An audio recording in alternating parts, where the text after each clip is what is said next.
ನೋಡೋಕ್ಕೆ. ಪರವಾಗಿಲ್ಲ, ತೋರಿಸ್ತೀನಿ ನೋಡಿ. ಪ್ಯಾಂಟ್ ಮೇಲೆ ಸುಮ್ಮನೆ ಸ್ಯಾರಿ ಹಾಕ್ಕೊಂಡಿದ್ದೀನಿ.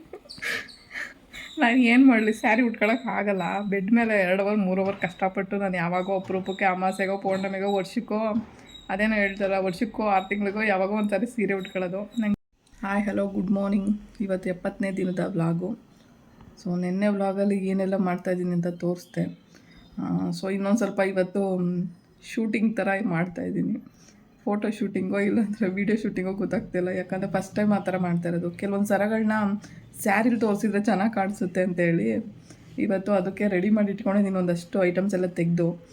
ಆದರೂ ಐಡಿಯಾನೇ ಇರಲಿಲ್ಲ ನಾನು ಮಾಡಬೇಕು ಅಂತ. ಯಾಕೆ ಮಾಡ್ಬೇಕು ಅಂದ್ಕೊಂಡಿದ್ದೀನಿ ಅಂದರೆ, ನಾನು ಬ್ಯಾನರ್ ಹುಡ್ಕೋಕೆ ಹೋದಾಗ ಸ್ಯಾರಿಗಳೆಲ್ಲ ಕಾಣಿಸ್ತು.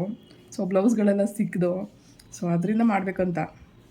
ಆ ಬ್ಲೌಸ್ಗಳು ಮತ್ತು ಸ್ಯಾರಿಗಳು ಸಿಕ್ಕಿರೋದ್ರಿಂದ ಒಂದು ಇದನ್ನು ಮಾಡೋಣ, ರೀಲ್ಸ್ ಥರ ಮಾಡೋಣ. ಇಲ್ಲಾಂದರೆ ಏನೋ ಒಂದು ಸ್ಯಾರಿ ಹಾಕೊಳ್ಳೋದ್ಮೇಲೆ ಚೆನ್ನಾಗಿ ಕಾಣಿಸುತ್ತಲ್ಲ ಸರಗಳೆಲ್ಲ. ಸೊ ಅದು ಮೇಲೆ ತೋರಿಸಿದ್ರೆ ಚೆನ್ನಾಗಿ ಕಾಣಿಸುತ್ತೆ ಒಂದು. ಮತ್ತು ನನಗೂ ಪ್ರಮೋಷನ್ ಮಾಡ್ದಂಗೆ ಇರುತ್ತೆ. ಯಾರೋ ಬಂದು ಪ್ರಮೋಷನ್ ಮಾಡೋದಕ್ಕಿಂತ ನನ್ನ ಒಂದು ಜ್ಯುವೆಲ್ಲರಿನ ನಾನೇ ಹಾಕಿ ಪ್ರಮೋಷನ್ ಮಾಡಿದಾಗ ಒಂಥರ ಖುಷಿಯಾಗುತ್ತೆ. ನಾನೇ ಮಾಡಿದ್ದು ನಾನೇ ತೋರಿಸ್ತಾ ಇದ್ದೀನಿ. ಕೆಲವು ಜನ ನೋಡ್ತಾ ಇದ್ದಾರೆ, ಅದನ್ನು ಇಷ್ಟಪಡ್ತಾ ಇದ್ದಾರೆ. ಸೊ ಆರ್ಡ್ರ್ ಮಾಡೋಕ್ಕೆ ಅವರಿಗೂ ಗೊತ್ತಾಗಬೇಕಲ್ವ ಯಾವ್ದ್ಯಾವುದು ಯಾವ ಥರ ಇದೆ ಅಂತ. ಸೊ ನಾನು ಹಾಕೊಂಡು ತೋರಿಸೋದ್ರಿಂದ ಅವ್ರಿಗೆ ಗೊತ್ತಾಗುತ್ತೆ. ಸೊ ಇದು ನಮಗೆ ಸೂಟೇಬಲ್ ಆಗುತ್ತೆ ಅಂತ. ಅದರಿಂದನೂ ಕೆಲವೊಬ್ರು ಆರ್ಡ್ರ್ ಮಾಡ್ತಾರೆ ನನಗೆ. ಸೊ ನಾನು ಮಾಡೋ ಸರಗಳು ಬಂದು ಹಾಕೊಂಡು ನನಗೆ ರೀಲ್ಸ್ ಮಾಡೋದಾಗಿರ್ಬೋದು, ಇಲ್ಲಾಂದರೆ ವೀಡಿಯೋದಲ್ಲಿ ತೋರಿಸೋದಾಗಿರ್ಬೋದು, ಅಷ್ಟು ಟೈಮ್ ಇಲ್ಲ. ಎಷ್ಟು ಕೆಲಸ ನೀವು ನೋಡ್ತಾ ಇದ್ದೀರಾ ವ್ಲಾಗಲ್ಲಿ, ನಾನು ಎಷ್ಟೆಲ್ಲ ಕೆಲಸ ಮಾಡ್ತೀನಿ ಅಂತ. ಪೇಂಟಿಂಗ್ ಕೂತ್ಕೊಂಡ್ರೆ ಬೆಳಗ್ಗೆ ಸಾಯಂಕಾಲದವರೆಗೂ ಪೇಂಟಿಂಗಲ್ಲೇ ಕೂತಿರ್ತೀನಿ. ಕ್ಲೇ ವರ್ಕ್ ಕೂತ್ಕೊಂಡ್ರೆ ಕ್ಲೇ ವರ್ಕಲ್ಲೇ ಇರ್ತೀನಿ. ಮನೆ ಕೆಲಸದಲ್ಲಿ ಕೂತ್ಕೊಂಡ್ರೆ ಮನೆ ಕೆಲಸದಲ್ಲೇ ಇರ್ತೀನಿ. ಇವಾಗ ಒಂದಷ್ಟು ಬಟ್ಟೆ ಬಿದ್ದಿದ್ದಾವೆ, ಒಂದು ದಿನ ಪೂರ್ತಿ ಬಟ್ಟೆ ಒಗಿಬೇಕು. ಸೊ ಅಷ್ಟು ಕೆಲಸಗಳಿದ್ದಾವೆ. ಸೊ ಆ ಕೆಲಸಗಳ ಜೊತೆ ಟೆರಕೂಟ ಮಾಡ್ತಾಯಿದ್ದೀನಿ. ಸೊ ಗೊತ್ತಿಲ್ಲ, ಇಷ್ಟೊಂದು ವರ್ಕ್ನ ಒಬ್ಬಳೇ ಮಾಡ್ತಾಯಿದ್ದೀನಿ ಅಂತಲೇ ಅನಿಸಲ್ಲ ನನಗೆ. ಬಟ್ ದಿನ ಹೋಗೋದಂತೂ ಗೊತ್ತೇ ಆಗೋಲ್ಲ. ಅಯ್ಯೋ ಈ ದಿನ ಇಷ್ಟು ಬೇಗ ಕಳೆದೋಗ್ಬಿಡ್ತಾ ಅನ್ನೋ ಒಂದು ಸಿಚುವೇಶನ್ಗೆ ಬಂದಿದ್ದೀನಿ. ಮೊದಲೆಲ್ಲ ದಿನ ಹೆಂಗೆ ಕಳಿಬೇಕಂತ ಯೋಚನೆ ಮಾಡ್ತಿದ್ದೆ. ಇವಾಗ ದಿನ ಕಳೆದೋಗ್ತಿದೆಯಲ್ಲ, ಇಟ್ಕೋಬೇಕು ಅಂತ ಅನಿಸುತ್ತೆ. ಬಟ್ ಏನು ಮಾಡೋದು, ಆ ದಿನಕ್ಕೆ ಟೈಮ್ ಸಾಕಾಗ್ತಾಯಿಲ್ಲ ನನಗೆ. ಆ ಟೈಮ್ ಇನ್ನೂ ಸ್ವಲ್ಪ ಎಕ್ಸ್ಟ್ರಾ ಇರಬೇಕಾಗಿತ್ತು. ಒಂದು ದಿನದಲ್ಲಿ ಇನ್ನೂ ಕೆಲಸಗಳಾಗ್ತಾಯಿದ್ವು ಅಂತ ಯೋಚನೆ ಮಾಡ್ತೀನಿ ನಾನು. ಇನ್ನು ಈ ನಡುವೆ ಆ ಥರ ಯೋಚನೆ ಮಾಡೋದನ್ನ ರೂಢಿಸ್ಕೊಂಡಿದ್ದೀನಿ. ಸೊ ನನ್ನ ಟೈಮ್ ಸೆನ್ಸು, ನನ್ನ ಲೈಫ್ ಸೆನ್ಸು ಎಲ್ಲನೂ ಚೇಂಜ್ ಆಗಿದೆ. ನನ್ನ ಲೈಫ್ ಸ್ಟೈಲು ಎಲ್ಲ ಕೂಡ ಚೇಂಜ್ ಆಗಿದೆ. ಯಪ್ಪ, ಒಂದು ಇಂಪಾರ್ಟೆಂಟ್ ವಸ್ತು ಹುಡ್ಕೋಕೆ ಹೋಗಿ ಎಲ್ಲ ತೆಗೆದು ಹಾಸಿಗೆ ಮೇಲೆಲ್ಲ ಅಂಡ್ಬಿಟ್ಟೆ. ಏನು ಮಾಡೋದು, ಅದು ಸಿಕ್ಕೇ ಇಲ್ಲ. ಆಮೇಲೆ ಸೂಟ್ ಕೇಸಲ್ಲಿ ಸಿಕ್ತು. ಬಟ್ಟೆಗಳನ್ನೆಲ್ಲ ಎಳ್ದಾದ್ಮೇಲೆ ನಂದು ಬ್ಯಾನರ್ ಬೇಕಾಗಿತ್ತು. ಯಾಕಂದರೆ ಇದು ಇಂಪಾರ್ಟೆಂಟು ನನಗೆ. ನಾನು ಸ್ಟಾಲ್ ಇಡಬೇಕಾದ್ರೆ ಅವ್ರು ಕೇಳಿದರು, ನಿಮ್ಮದು ಬ್ಯಾನರ್ ಇದ್ದರೆ ಹಾಕಿದ್ರೆ ಒಳ್ಳೇದು ಅಂತ. ಬ್ಯಾನರ್ ಎಲ್ಲಿಟ್ಟಿದ್ದೀನಿ ಅಂತ ನೆನಪೇ ಬರ್ತಾಯಿಲ್ಲ ನನಗೆ. ಆಮೇಲೆ ಅದಕ್ಕೆ ಇನ್ನು 2 ದಿನದಲ್ಲಿ ನಾನು ಕಂಪ್ಲೀಟಾಗಿ ಎಲ್ಲ ಹುಡ್ಕೊಂಡು ಇಟ್ಕೋಬೇಕಲ್ಲ. ಅದಕ್ಕೋಸ್ಕರ ಇಷ್ಟು ಪೂರ್ತಿ ತೆಗ್ಬಿಟ್ಟು ತೋರಿಸ್ತೀನಿ. ಆ್ಯಕ್ಚುಲಿ ದೊಡ್ಡ ಬ್ಯಾನರ್ ಮಾಡಿಸಿಟ್ಟಿದ್ದೆ.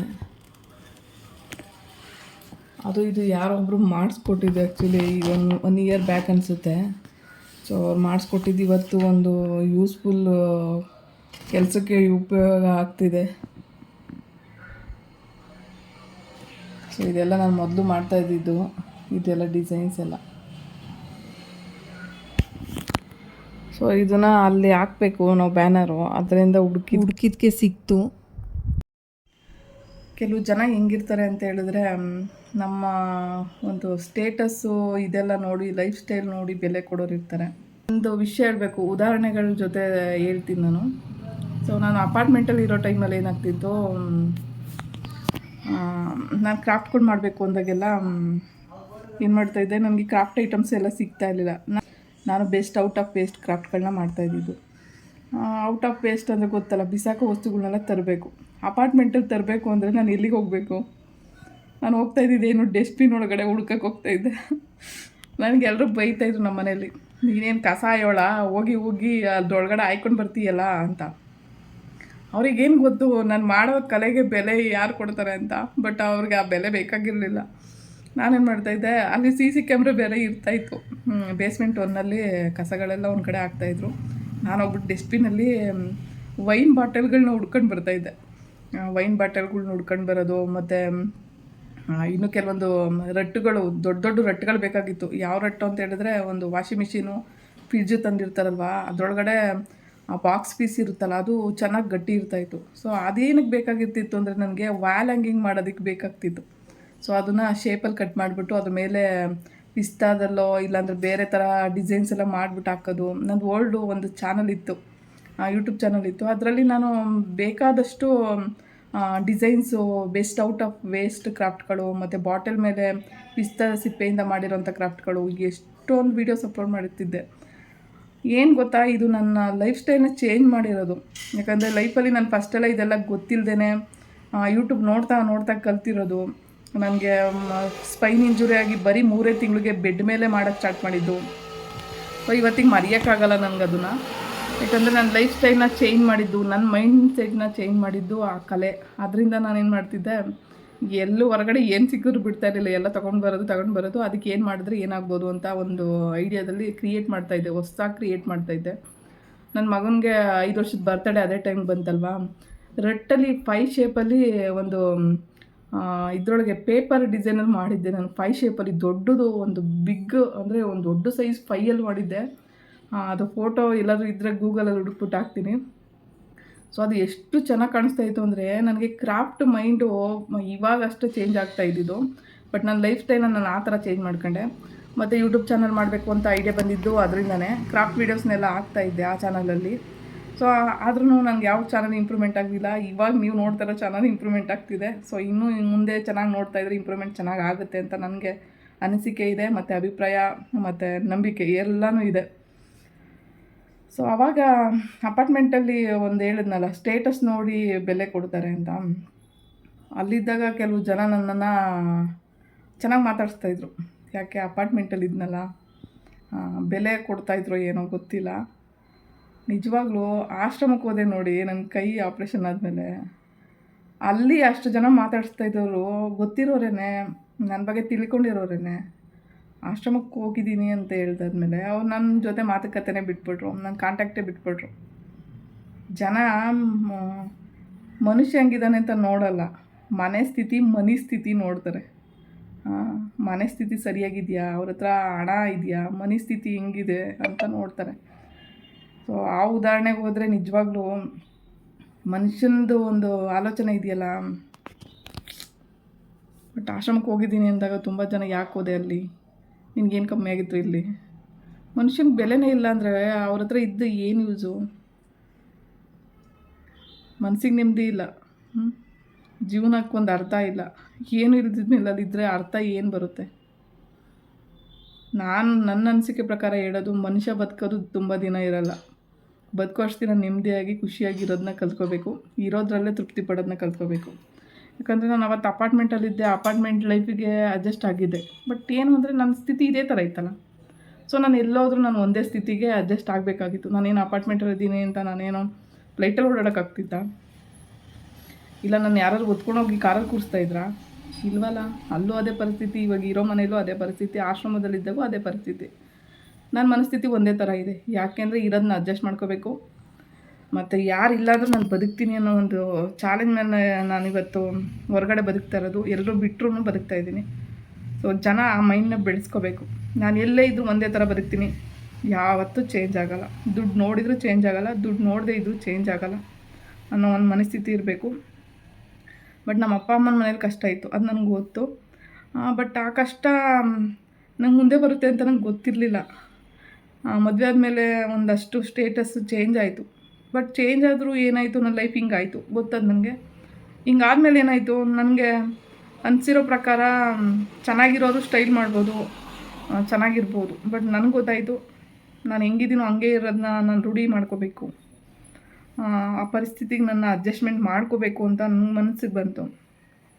ಸೊ ಅದಕ್ಕೆ ಏನು ಮಾಡಿದೆ, ನನ್ನ ಅಪ್ಪನ ಮನೇಲಿ ಏನು ಪಡ್ತಾಯಿದ್ದೆ ಅದಕ್ಕಿಂತ 2ರಷ್ಟು ಪಡ್ತಾ ಇರ್ಬೋದು ಇವತ್ತು. ಬಟ್ ದೇವರು ತಿನ್ನೋಕ್ಕಿಲ್ದಂಗೆ ಮಾಡಿಲ್ಲ. ನನ್ನ ಒಂದು ಇದರಲ್ಲಿ ದೇವರು ಯಾವುದೋ ಒಂದು ರೂಪದಲ್ಲಿ ಬಂದು ದೇವರೇ ಬರ್ತಿದ್ದಾನೋ, ಜನಗಳೇ ಸಿಗ್ತಿದ್ದಾರೋ, ನನಗೆ ಒಳ್ಳೆ ಜನಗಳು ಗೊತ್ತಿಲ್ಲ. ಬಟ್ ಯಾವತ್ತೂ ನನಗೆ ಕಷ್ಟ ನಂಗೆ ತಿನ್ನೋಕ್ಕೆ ಇಲ್ಲವೇ ಇಲ್ಲ ಅನ್ನೋ ಪರಿಸ್ಥಿತಿಗೆ ತಗೊಂಡೋಗಿಲ್ಲ ದೇವರು. ಸೊ ಅದೊಂದು ನಾನು ಖುಷಿಯಾಗಿ ಹೇಳ್ಕೊತೀನಿ.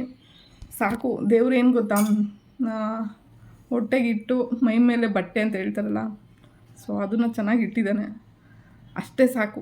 ನಾನೇನು ಕೂಡಿಟ್ಟು ಒಂದು ದೊಡ್ಡ ಬಿಲ್ಡಿಂಗ್ ಕಟ್ಟಬೇಕಾಗಿಲ್ಲ, ಇಲ್ಲ ಒಂದು ದೊಡ್ಡದಾಗಿ ಏನೂ ಕಟ್ಟಬೇಕಾಗಿಲ್ಲ. ಇವಾಗ ಒಂದು 4 ಗೋಡೆ ಮಧ್ಯದಲ್ಲಿ ಹೋಗಿ ಒಂದು ನೆಲೆ ಊರಕ್ಕೊಂದು ನೋಡ್ಕೋಬೇಕು, ಅದೊಂದು. ಬಟ್ ಬಿಲ್ಡಿಂಗ್ ಏನು ಕಟ್ಟಲ್ಲ ಅಲ್ಲಿ, ಮೋಲ್ಡ್ ಮೇಲೆ ಮೋಲ್ಡ್ ಹಾಕಿ ಯಾರಿಗೋ ಕೂಡಿಡಬೇಕು, ನಾನು ಯಾರಿಗೋ ಮಾಡಬೇಕು, ಯಾರಿಂದನೋ ನಾನು ಅಷ್ಟು ದುಡ್ಡನ್ನ ಇಟ್ಕೊಬಿಡ್ಬೇಕು, ಅವರಿಂದ ಕಿತ್ಕೊಬಿಡ್ಬೇಕು, ಈ ಥರ ಇದ್ದೀನಿ ನಾನು. ಅವ್ರ ಹತ್ರ ಹೋಗಿ ತುಂಬ ದುಡ್ಡನ್ನ ಕಿತ್ಕೋಬೇಕು, ಇಲ್ಲ ಕೊಡಿ ಕೊಡಿ ಅಂತ ನಾನು ತುಂಬ ಬಲವಂತ ಮಾಡಿ ಯಾರಿಗೂ ಮಾಡಿಲ್ಲ. ನಮ್ಮವ್ರನ್ನೇ ನಾನು ದುಡ್ಡು ಕೇಳಲ್ಲ. ಯಾರೋ ನಾನು ಸಹಾಯ ಬೇಕು ಅಂದವರು ಯಾರೋ ಅಲ್ಪ ಸ್ವಲ್ಪ ಸಹಾಯ ಮಾಡ್ತಿದ್ದಾರೆ, ಇಲ್ಲ ಅಂತ ಹೇಳಲ್ಲ. ಬಟ್ ಅಂಥ ಮನಸ್ಥಿತಿ ಇಲ್ಲ. ಎಲ್ಲ ಕೂಡಿಟ್ಕೊಂಡು ಅಯ್ಯೋ ನಾನೇನು ಶೋಕಿ ಮಾಡಬೇಕು ಇವಾಗ. ಸೊ ಅಂಥ ಮನಸ್ಥಿತಿ ಇಲ್ಲ. ಬಟ್ ಬದುಕಿಸಿದಾನೆ ದೇವರು. ಇರೋಷ್ಟು ದಿನ ಅಂತೂ ಅನ್ನ ತಿಂತೀವಿ ಅನ್ನೋ ಒಂದು ನಂಬಿಕೆ ಇದೆ. ಸೊ ಯಾವಾಗಲೂ ಅಷ್ಟೇ ಮನುಷ್ಯ ಒಂದೇ ಮನಸ್ಥಿತಿಲಿರಿ. ಒಂದು ಹೇಳ್ತಾರಲ್ಲ ಒಂದು ಗಾದೆ, ಏನೋ ಹೇಳ್ತಾರೆ, ಗಾದೆ ಬರ್ತಾ ಇಲ್ಲ ನನಗೆ. ಅಲ್ಪನಿಗೆ ಐಶ್ವರ್ಯ ಬಂದರೆ ಅರ್ಧ ರಾತ್ರಿಯಲ್ಲಿ ಎದ್ದು ಕೊಡೆ ಹಿಡ್ದ ಅಂತ. ಸೊ ಆ ಕೊಡೆ ಇಡೋ ಪರಿಸ್ಥಿತಿ ಬರಬಾರ್ದು ಅಂತ ಅನ್ಕೋತೀನಿ. ಸದ್ಯಕ್ಕೆ ದೇವರು ನನಗೆ ಏನು ಕೊಟ್ಟಿದ್ದಾನೋ ಬಿಟ್ಟಿದ್ದಾನೋ, ಒಳ್ಳೆ ನೆಮ್ಮದಿ ನಿದ್ರೆ ಕೊಟ್ಟಿದ್ದಾನೆ. ಟೈಮ್ಗೆ ಊಟ ಬೇಕು ಅಂದರೆ ಏನೋ ಒಂದು ತಿನ್ನಬೇಕು ಅಂದಾಗ ತಿನ್ನೋಷ್ಟು ಇದು ಕೊಟ್ಟಿದ್ದಾನೆ. ಒಂದು ಒಳ್ಳೆ ಬಟ್ಟೆ ಹಾಕಬೇಕು ಅಂದರೆ ಬಟ್ಟೆ ಹಾಕೋ ಅಷ್ಟು ದೇವ್ರು ಕೊಟ್ಟಿದ್ದಾನೆ, ಸಾಕು. ಬೇರೆಯವ್ರು ಕೂಡಿಟ್ಟು ಎತ್ಕೊಂಡು ಹೋಗೋ ಅಂಥದ್ದು ಏನೂ ಇಲ್ಲ. ಹೋಗ್ಬೇಕಾದ್ರೆ ಎಲ್ಲ ಬಿಟ್ಟು ಹೋಗ್ಬೇಕು. ನೀನು ಎಷ್ಟು ದುಡ್ಡು ಕೂಡಿಟ್ಟಿರು, ಒಂದು ಒಳ್ಳೆ ಬಟ್ಟೆ ತೊಗೊಂಡಿರು, ಒಳ್ಳೆ ಊಟ ತಿನ್ನಬೇಕು ಅಂದ್ಕೊಂಡಿರೋ, ಏನಿದ್ರೂ ಇಲ್ಲ, ಸಾವು ಬಂದಾಗ ಹೋಗ್ತಾ ಇರಬೇಕು.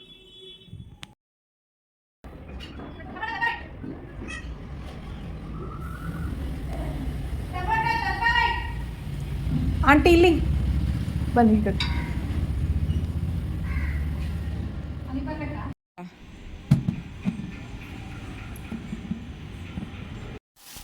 ಏನೋ ಒಂದು ತರಕಾರಿ ಸಿಕ್ತು, ತಗೊಂಡು ಬಂದಿದ್ದೀನಿ. ಇವಾಗ ಇಲ್ಲಿ ಪರವಾಗಿಲ್ಲ, 10 ರೂಪಾಯಿಗೆ ತೊಗೊಂಡ್ರಷ್ಟೇ ಇಷ್ಟು ತರಕಾರಿ. ಏನು ಮಾಡೋದು, ಕಲರ್ ಚೇಂಜ್ ಆಗಿಬಿಟ್ಟೈತೆ. ಅಯ್ಯೋ, ಕಲರ್ ಚೇಂಜ್ ಅನ್ನೋದಕ್ಕಿಂತ ಒಳಗಡೆ ಇರೋದು ಇಂಪಾರ್ಟೆಂಟು. ಮನುಷ್ಯ ಬಣ್ಣ ಇದಕ್ಕೆಲ್ಲ ಮಾರೋಗೋದಕ್ಕಿಂತ ಒಳಗಡೆ ಇದೆ ಅನ್ನೋದನ್ನ ಫಸ್ಟು ಗಮನಿಸ್ಬೇಕಾಗುತ್ತೆ. ಸೊ ಇವಾಗ ನನಗೆ ಅವಶ್ಯಕತೆ ಇದೆ ಒಂದು, ಮತ್ತು ಒಳಗಡೆ ಚೆನ್ನಾಗಿದೆ. ಅವರು ಮುರಿದು ಎಲ್ಲ ತೋರಿಸಿದ್ರು ಮೂಲಂಗಿನ. ಸೊ ನನಗೇನೋ ಇಷ್ಟ ಆಯಿತು. ಸದ್ಯ ಒಂದು ಟೈಮ್ಗೆ ಇವಾಗ ಸಾಂಬಾರು ಮಾಡಿಟ್ಬಿಟ್ರೆ ಟೆನ್ಷನ್ ಇರಲ್ಲ ನನಗೆ. ಯಾಕಂದರೆ ಇವಾಗ ಬೆಳಗ್ಗೆ ಸಾಂಬಾರು ಮಾಡೋದು, ಸಾಯಂಕಾಲ ಗಂಟೆ ಹಬ್ಬ ನನಗೆ ಸಾಂಬಾರು ಐತೆ ಬಿಡು, ಏನೋ ಒಂದು ಮಾಡ್ಕೊಂಡು ತಿನ್ಬೋದು ಅನ್ಬೋದು. ಟೈಮಿಗೆ ಸರಿಯಾಗಿ ತಿಂತಾಯಿಲ್ಲ, ಅದರಿಂದ ಸಾಂಬಾರು ಮಾಡೋಣ ಅಂತ ಅಡುಗೆ ಮನೆಗೆ ಹೋದೆ. ತರಕಾರಿ ಎಲ್ಲ ಹೆಚ್ಚಿದೆ, ನೋಡಿದ್ರೆ ಬೇಳೆನೇ ಇಲ್ಲ, ತೊಗರಿಬೇಳೆ ಖಾಲಿ ಆಗಿಬಿಟ್ಟೈತೆ. ಆಮೇಲೆ ಅದ್ರ ಜೊತೆಗೆ ತೆಂಗಿನಕಾಯಿ ಬೇಕಲ್ವ, ನಾನು ಸಾಂಬಾರು ಮಾಡೋವಾಗೆಲ್ಲ ತೆಂಗಿನಕಾಯಿ ಯೂಸ್ ಮಾಡ್ತೀನಿ. ತೆಂಗಿನಕಾಯಿ 2 ಕೊಳ್ತೋಗ್ಬಿಟ್ಟಿದ್ದು. 5 ತಂದಿದ್ದೆ, 5ರಲ್ಲಿ 2-3 ಕೊಳ್ತೆ ಹೋಗಿದ್ದು. ತುಂಬ ದಿನ ಇಟ್ಟರೆ ಹಂಗೆ ಆಗುತ್ತೆ. ಅವಾಗೆಲ್ಲ ಸಾಂಬಾರು ಸರಿಯಾಗಿ ಮಾಡ್ತಿರಲಿಲ್ಲ, ಅದರಿಂದ ಕೊಳ್ತೋಗ್ತಾಯಿತ್ತು. ಸೊ ಇವಾಗ ಸಾಂಬಾರು ಮಾಡೋಕ್ಕೆ ತೆಂಗಿನಕಾಯಿ ಬೇಕು, ತೊಗರಿಬೇಳೆ ಬೇಕು, 2 ತರಕ್ಕೆ ಹೋಗ್ತಾಯಿದ್ದೀನಿ. ನಾನು ಈ ಹೊಂಗೆ ಮರದಲ್ಲಿ ಯಾವುದೋ ಪಕ್ಷಿ ಬಡ್ಕತೈತೆ ಅಂದ್ಬಿಟ್ಟು ನಾನು ವೀಡಿಯೋ ಮಾಡ್ತಾಯಿದ್ರೆ ಆಮೇಲೆ ಜ್ಞಾನೋದಯ ಆಯಿತು ನನಗೆ. ಅಲ್ಲಿ ಅಳಿಲು ಬಡ್ಕತಾ ಇರೋದು, ಆ ಸೌಂಡು ಗೊತ್ತಾಯ್ತು ನನಗೆ. ಆಮೇಲೆ ಏನೋ ಪ್ರಾಬ್ಲಮಲ್ಲಿ ಇತ್ತು ಅಂತ ಅನಿಸುತ್ತೆ.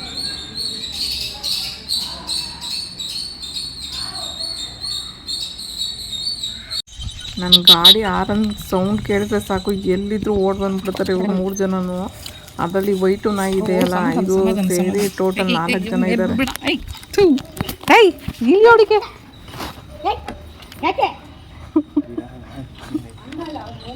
ಇಲ್ಲ ಇಲ್ಲ, ಅದು ಅಭ್ಯಾಸ ಆಗ್ಬಿಟ್ಟೈತೆ. ಇಲ್ಲಿ ಬಿಸ್ಕೆಟ್ ಹಾಕ್ತೀನಲ್ಲ ಅದಕ್ಕೆ. ಇರೋ ಸುಮ್ಮನೆ. ಆಂಟಿ ಬೇಳೆ ಆಯ್ತಾ? ತೊಗರಿ ಬೇಳೆ ಒಂದು ಅರ್ಧ kg ಕೊಡಿ. ಸುಮ್ಮನೆ ಇರಬೇಕು, ಮೇಲೆ ಬಿಡಬಾರ್ದು. ಹೋಗತ್ತೆ ಮೇಲೆ ಬಿಡ್ತೀಯ ಬಂದು. ಸುಮ್ಮನೆ ಸುಮ್ಮನೆ ಇರೋ ಹಾಕ್ತೀನಿ. ಸುಮ್ಮನೆ ಇರಪ್ಪ, ಸುಮ್ಮನೆ ಇರು ಪ್ಲೀಸ್, ಸುಮ್ಮನೆ ಇರು. ಆಂಟಿ ಫಸ್ಟ್ ಬಿಸ್ಕೆಟ್ ಕೊಟ್ಬಿಡಿ. 10 ರೂಪಾಯಿ ಕೊಡಿ. ಸುಮ್ಮನೆ ಇರಬೇಕು. ಇವರು ಟಾರ್ಚರ್ ತಗೊಳಕಾಯ್ತಲ್ಲ, ಮೇಲೆ ಬಂದು ಬೀಳ್ತದೆ. ಸುಮ್ಮನೆ ಇರು. ಈ ವೈಟು ನಾಯಿ ಹತ್ರ ಇವ್ರು ಏನು ಭಾಳ ಬಿಚ್ಚಲ್ಲ ಇವರಿಬ್ರು. ಯಾಕದು ಸ್ಟ್ರಾಂಗ್ ಆಗೈತಲ್ಲ, ಅದ್ರ ಹತ್ರ ಭಾಳ ಬಿಚ್ಚಕ್ಕಾಗಲ್ಲ. ಇವನು ಬಿಡು ರಾಜ, ಇವನು ಬೀದಿಗೆ ರಾಜ. ಎಲ್ರಿಗೂ ಬಗಳುತ್ತೈತೆ, ನನಗೇನು ಮಾಡಲ್ಲ. ಇದು ವೈಟ್ ನಾಯಿ. ಅಲ್ಲಿ ಮನೆ ಹತ್ರ ಯಾರಾದ್ರು ಗದ್ರು ಬಿಟ್ರೆ ಅವ್ರ ಮೇಲೆ ಗುರ್ರ ಅಂತ ಹೋಗ್ಬಿಡ್ತೈತೆ. ನನಗೇನು, ನೀನು ಕಿವಿ ಕಿತ್ಕೊಂಡು ಏನು ಮಾಡ್ಕೊಂಡ್ರು ಅದು ಏನು ಮಾಡಲ್ಲ ನನಗೆ. ಆಯ್ತು, ಹೋಗಿ ಎತ್ಕೊಂಡು ಹೋಗಿ. ಅಯ್ಯೋ, ಅಲ್ಲಿ ಬರೋ ಅಷ್ಟರಲ್ಲಿ ಗೇಟ್ ಹತ್ರ ಸ್ಟೆಪ್ ಥರ ಆಯಿತು, ಉದುರು ಹೋಯ್ತು ಎಲ್ಲನೂ. ಅಯ್ಯೋ, ಎಲ್ಲ ಆಯ್ಕೊಂಡು ತಿರ್ಗೊ ಬಂದಿದ್ದಾಯಿತು. ಎಲ್ಲ ಬಿದ್ದೋಯ್ತು, ಹಾಲು ಮೊಸರು ಎಲ್ಲನೂ. ನನಗೆ ನಾಟಿ ಜೋಳ ಅಂದರೆ ತುಂಬ ಇಷ್ಟ. ಅದರಲ್ಲೂ ಸ್ವೀಟ್ ಕಾರ್ನ್ಗಿಂತ ನಾಟಿ ಜೋಳ ತುಂಬ ಆರೋಗ್ಯಕ್ಕೆ ಒಳ್ಳೆಯದು. ಸೊ ಆಮೇಲೆ ಇವರು ಫ್ರೆಶ್ಶಾಗಿ ತರ್ತಾರೆ ಅವರು, ಅದರಿಂದ ಅಲ್ಲೇ ತಗೊಂಡೆ. ಸೊ ಅದಕ್ಕೆ ಬೇಯಿಸೋಣ ಅಂತ ತಗೊಂಡು ಬಂದಿದ್ದೀನಿ. ತರಕಾರಿ ಎಲ್ಲ ಕುಯ್ದುಬಿಟ್ಟು ಹಾಕೋಣ ಅನ್ನೋ ಹೊತ್ತಿಗೆ ಪಾತ್ರೆ ತೊಳೆದಿರ್ಲಿಲ್ವಲ್ಲ, ಕುಕ್ಕರ್ ತೊಳ್ಕೊತಾ ಇದ್ದೆ. ಸೊ ಇದೆಲ್ಲ ಮಾಡಾದ್ಮೇಲೆ ಮೊಸರು ತಂದಿದ್ದೀನಿ. ಮೆಹಂದಿ ಪೌಡ್ರು ಕಲಿಸ್ಬೇಕು, ಯಾಕಂದರೆ ಮೆಹಂದಿ ಪೌಡ್ರು ಇದು ಮಾಡಬೇಕು. ತೆಂಗಿನಕಾಯ್ದು ಫಸ್ಟು ಲೇಯರ್ ಬರುತ್ತಲ್ಲ, ಅದು ತುಂಬ ಟೇಸ್ಟಾಗಿರುತ್ತೆ. ನಾನಂತೂ ಯಾವುದೇ ತೆಂಗಿನಕಾಯಿ ತುರಿದ್ರೂ ಇದ್ರ ಮೇಲುಗಡೆ ಲೇಯರ್ ಮಾತ್ರ ತಿನ್ಕೊಬಿಡ್ತೀನಿ. ಸೊ ನಂತರ ಯಾರ್ಯಾರು ತಿಂತೀರ ಅವ್ರು ಕಮೆಂಟ್ ಹಾಕಿ, ಯಾಕಂದರೆ ಅದು ತುಂಬ ಟೇಸ್ಟ್ ಇರೋದ್ರಿಂದ ಅದು ಬಿಡೋಕ್ಕೆ ಮನಸ್ಸಾಗಲ್ಲ. ಕಾಯಿ ತುರಿದಿದ್ದಾಯಿತು. ಮತ್ತು ಟೊಮೊಟೊ ಹಾರಕ್ಕಿಟ್ಟಿದ್ದೀನಿ, ಬಿಸಿ ಇದೆಯಲ್ಲ ಸೊ ರುಬ್ಬೋದಕ್ಕೆ. ಸೊ ಇದು ಬೆಂದಿರೋದೆಲ್ಲ ತರಕಾರಿ. ಸೊ ಇದು ರುಬ್ಬಾದ್ಮೇಲೆ ಮೊನ್ನೆ ಇಟ್ಟಿರೋದು ಕೊತ್ತಂಬರಿ ಸೊಪ್ಪು ನೋಡೋಣ. ಆ್ಯಕ್ಚುಲಿ ಇದು ಯೆಲ್ಲೋ ಕಲರ್ ಆಗಿದೆ ಅಂತೇಳಿ ಎಕ್ಸ್ಟ್ರಾ ಎತ್ತಿಟ್ಟಿದ್ನಲ್ಲ ಅದು. ಮತ್ತು ಇನ್ನೊಂದು ಲೇಯರು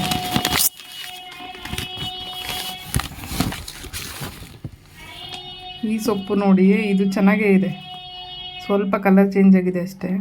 ಉಪ್ಸಾರು ಮಾಡಿದ್ನಲ್ಲ ಅವತ್ತು ತಂದಿದ್ದು ಕೊತ್ತಂಬರಿ ಸೊಪ್ಪಿದು. ಸೊ ಚೆನ್ನಾಗೇ ಇದೆ. ಸೊ ನಾನು ಮಾಡಿದ್ದೊಂದು ಉಪಾಯ ಒಳ್ಳೆಯದಾಯಿತು, ಯಾಕಂದರೆ ರಿಸಲ್ಟ್ ತೋರಿಸ್ಬೇಕಲ್ವ ಏನಾಯಿತು ಅಂತ. ಸೊ ರಿಸಲ್ಟ್ ತೋರಿಸಿದ್ದೀನಿ. ಪೇಪರ್ ತುಂಬ ಯೂಸ್ ಆಯಿತು ಅಂತ ಅನ್ಕೋತೀನಿ. ಮತ್ತು ಇವಾಗ ಇದನ್ನು ಯೂಸ್ ಮಾಡ್ಕೋತೀನಿ, ಯಾಕಂದರೆ ಅದು ಇನ್ನೂ 1-2 ದಿನ ಬರ್ಬೋದು. ಟೊಮೊಟೊ ಆರ್ತಾಯಿದ್ರೆ ಟೊಮೊಟೊ ಬಿಸಿ ಆರ್ತಾಯಿರಲಿ. ಇವಾಗ ಪಾತ್ರೆ ತೊಳ್ಬಿಡ್ತೀನಿ ಅಷ್ಟರಲ್ಲಿ. ಪಾತ್ರೆ ಕತೆ ಮುಗೀತು.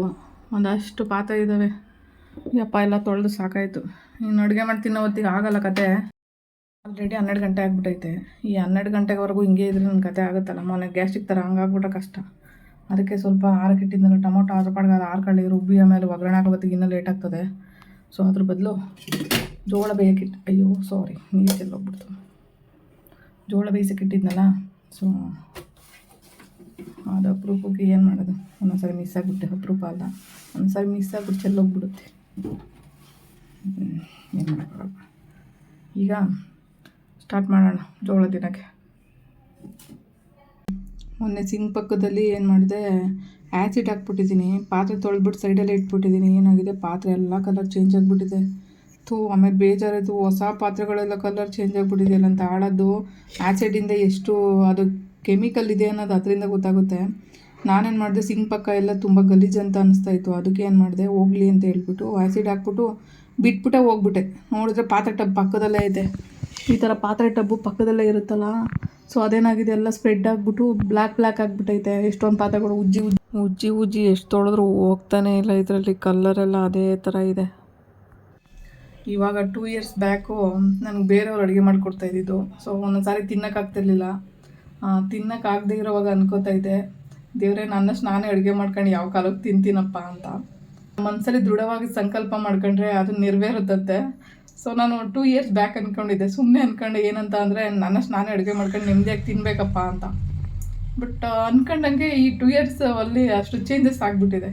ಸೊ ಆಗುತ್ತಾ ಬಿಡುತ್ತಾ ಗೊತ್ತಿಲ್ಲ. ಬಟ್ ನಮ್ಮ ಮನಸ್ಸಲ್ಲಿ ಏನಾದರೂ ಇದಾಗಲೇಬೇಕಪ್ಪ ದೇವರೇ, ಈ ಥರ ಮಾಡು ಅಂತ ಹೇಳಿ ಸಂಕಲ್ಪ ಮಾಡ್ಕೊಳ್ಳಿ, ನಿಜವಾಗ್ಲೂ ಆಗುತ್ತೆ. ಸೊ ನಾನು ಇವತ್ತು ಸಂಕಲ್ಪ ಮಾಡ್ಕೊತಾ ಇದ್ದೀನಿ, ನೆಕ್ಸ್ಟು ಟೆರಾಕೋಟದಲ್ಲಿ ಏನಾದರೂ ಒಂದು ಸಾಧನೆ ಮಾಡ್ತೀನಿ ಅಂತ. ಸೊ ಅದು ನಿಜವಾಗ್ಲೂ ನೆರವೇರುತ್ತೆ. ನಮ್ಮ ಮನಸ್ಸಲ್ಲಿ ಏನು ಅನ್ಕೋತೀವಿ ಅದು ದಿನಗಳು ಕಳೀತಾ ನಮ್ಮ ಮನಸ್ಸಲ್ಲಿ ಇರಲೇಬೇಕು. ಅದು ನಾವು ಅನ್ಕೊಳ್ಳದೇ ಇರೋದು ಆಗುತ್ತಾ ಇಲ್ವ ಅಂತ ಡೌಟ್ ಮೇಲೆ ಅನ್ಕೋಬೇಡಿ. ಇದು ಹಾಗೇ ಆಗುತ್ತೆ ಅಂತ ಅನ್ಕೊಳ್ಳಿ, ಹಾಗೇ ಆಗುತ್ತೆ. 2 ಇಯರ್ಸ್ ಬ್ಯಾಕು ಅಂದ್ಕೊಂಡೇ ಇರಲಿಲ್ಲ ಹೇಳ್ಬೇಕು ಅಂದರೆ. ನಾನು ಇನ್ನು 2 ವರ್ಷದಲ್ಲಿ ಇಷ್ಟೆಲ್ಲ ಲೈಫ್ ಚೇಂಜಸ್ ಮಾಡ್ಕೊತೀನಿ ಅಂತ. ಬಟ್ ಇವತ್ತು ಮಾಡ್ಕೊಂಡಿದ್ದೀನಿ. ಸೊ ತುಂಬ ಖುಷಿ ಆಗ್ತಿದೆ. ಸೊ ನೀವು ಅಷ್ಟೇ ಏನಾದರೂ ಕೆಲಸ ಆಗಲ್ಲ ಅಂತ ಅನ್ನೋ ಕೆಲಸ ಇದ್ದರೆ ಮನಸ್ಸಲ್ಲಿ ದೃಢವಾಗಿ ಸಂಕಲ್ಪ ಮಾಡ್ಕೊಳ್ಳಿ, ಆ ಕೆಲಸ ನೆರವೇರುತ್ತೆ. ಬೇಯಿಸಿರೋ ಟೊಮೊಟೊ, ಕೊತ್ತಂಬರಿ ಸೊಪ್ಪು ಮತ್ತು ತೆಂಗಿನಕಾಯಿ ತುರಿ ಒಳಗಡೆ ಇದೆ. ಸಾಂಬಾರು ಪೌಡ್ರು ಇಷ್ಟೇ ಹಾಕೋದು ಉಳಿಸೋರಿಗೆ. ಕೆಲವೊಬ್ರು ಹಸಿ ಟೊಮೊಟೊನೇ ಹಾಕೋಗ್ಬಿಡ್ತಾರೆ, ಅದೆಲ್ಲ ಚೆನ್ನಾಗಿಲ್ಲ. ಬೇಯಿಸಿ ಹಾಕಿ, ಬಟ್ ಟೇಸ್ಟು ತುಂಬ ಚೆನ್ನಾಗಿ ಬರುತ್ತೆ. ನನಗೆ ನಮ್ಮವ್ವ ಹೇಳ್ಕೊಟ್ಟಿರೋ ಅಂಥದ್ದು. ಸೊ ನಾವು ಆವಾಗಲಿಂದನೂ ಇದೇ ಥರ ಮಾಡ್ಕೊಂಡು ಬಂದಿದ್ದೀನಿ. ಖಾರ ರುಬ್ಬಿದಾಯಿತು. ಮತ್ತು ಇವಾಗ ಇದಕ್ಕೆ ಮಿಕ್ಸಪ್ ಮಾಡೋಣ. ಒಗ್ಗರಣೆ ಬೇರೆ ಪಾತ್ರೆಯಲ್ಲಿ ಹಾಕ್ಬಿಟ್ಟು ಇದ್ರೊಳಗಡೆ ಹಾಕ್ಬಿಡ್ತೀನಿ. ಎಲ್ಲ ಮಿಕ್ಸ್ ಮಾಡಿದ್ದಾಯಿತು. ಸೊ ಇವಾಗ ಬೇಯಿಸೋಕೆ ಇಡೋಣ, ಒಗ್ಗರಣೆಗೆ ರೆಡಿ ಮಾಡ್ಕೊಳ್ಳೋಣ. ಜೋಳ ತಂದಿದ್ದೀನಿ ತಿನ್ನೋಕ್ಕೆ. ನಾಟಿ ಜೋಳ ಸೂಪರಾಗಿರುತ್ತೆ. ಆ್ಯಕ್ಚುಲಿ ಈ ಜೋಳ ಮಾರೋರು ನಾನು ನೋಡಿದ್ರಂತೆ, ಅಲ್ಲಿ ತರಕಾರಿ ತರಕ್ಕೆ ಹೋಗ್ತೀನಲ್ಲ ಅಲ್ಲಿ ನಾನು ನೋಡಿದ್ದಾರೆ ಅವರು. ಅದಕ್ಕೆ ರೀಸೆಂಟಾಗಿ ನೋಡಿರೋದು ನನ್ನನ್ನು. ಅವ್ರೇನು ಅಷ್ಟಾಗಿ ವೀಡಿಯೋದಲ್ಲಿ ನೋಡಿರೋದು ಎಲ್ಲೂ ನೋಡಿಲ್ಲ ಅವರು.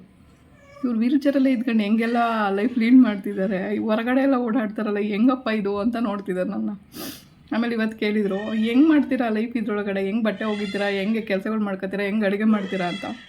ಎಲ್ಲ ಇದರಲ್ಲೇ ಮಾಡ್ತೀರಿ, ಎಲ್ಲ ಇದರಲ್ಲೇ ಮಾಡ್ತೀನಿ ಅಂದೆ. ಅವ್ರಿಗೆ ಆಶ್ಚರ್ಯ ಆಗಿಬಿಡ್ತು, ನಾನು ಹಿಂಗೆ ನೋಡ್ತಾ ಇದ್ದಾರೆ. ಆಮೇಲೆ ಹೇಳಿದೆ ಎಲ್ಲನೂ ಹಿಂಗೆ ಮಾಡೋದು ಅಂತ ಹೇಳಿದೆ. ಯಪ್ಪ ಅದು ಗ್ರೇಟ್, ನೀವು ಇಷ್ಟು ಕೆಲಸಗಳು ಮಾಡ್ಕೊಂಡು ಹೆಂಗೆ ಮಾಡ್ತೀರಾ ನೀವು ಲೈಫ್ನ ಅಂತ ಅಂದರು. ಅಭ್ಯಾಸ ಆಗಿಬಿಟ್ಟಿದೆ ಅಂತ ಹೇಳಿದೆ. ಸೊ ತುಂಬ ಖುಷಿಪಟ್ಟರು. ಒಗ್ಗರಣೆ ಆಗೈತಿದ್ವ, ಸಾಂಬಾರು ಹಾಕೋಣ ಸ್ವಲ್ಪ ಒಳಗಡೆ.